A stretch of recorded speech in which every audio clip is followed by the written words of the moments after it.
সূরা আল হাশরের প্রথম আয়াত থেকে শুরু করছি।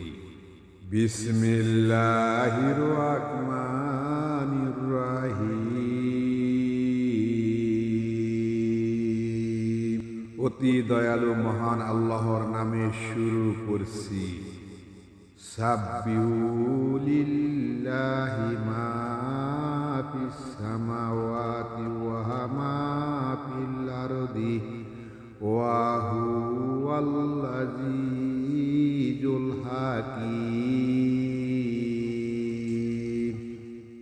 আসমান ও জমিনে যাহা কিছু আছে সবাই আল্লাহর গৌরব ও মহিমা ঘোষণা করে। আর তিনি আল্লাহ পরাক্রমশালী, প্রজ্ঞাময়।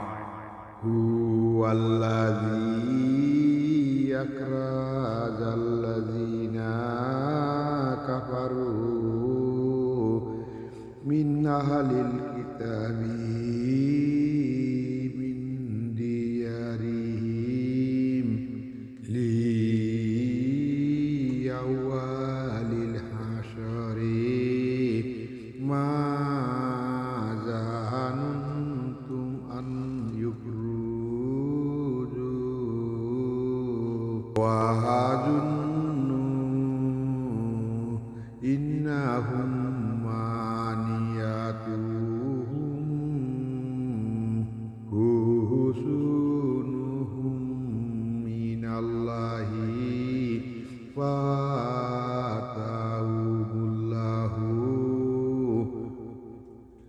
মিন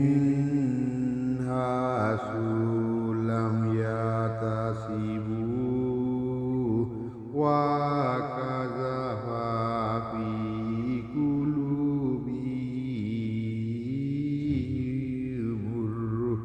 ওয়া ইউখরিবুনা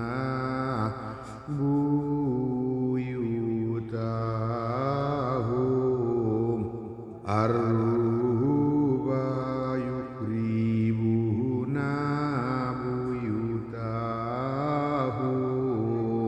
বিয়াদিহিম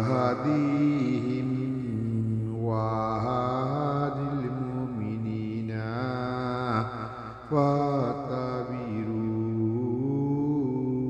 ইয়া আহলিল আবসার। কিতাবধারীদের অন্তর্ভুক্ত কাফিরদের আক্রমণে প্রথম দাপি তিনি তাহাদের বাড়ি থেকে বের করে দিলেন।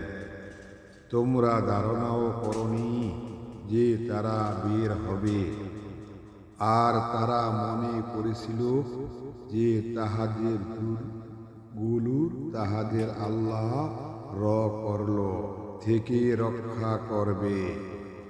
কিন্তু আল্লাহ তাহাদের এমন দিক থেকে ফাঁকাও করলেন যাহা তারা ভাবতেও পারেনি। তিনি তাহাদের অন্তরের ভিতরে সঞ্চার করলেন। তারা তাহাদের নিজের হাত দিয়ে নিজেদের ঘর বাড়ি ধ্বংস করল, আর মুমিনদের হাতেও ধ্বংস করল। অতএব হে সৃষ্টি সম্পন্ন মানুষরা, তোমরা শিক্ষা গ্রহণ করো। সাদাকাল্লাহুল আযীম।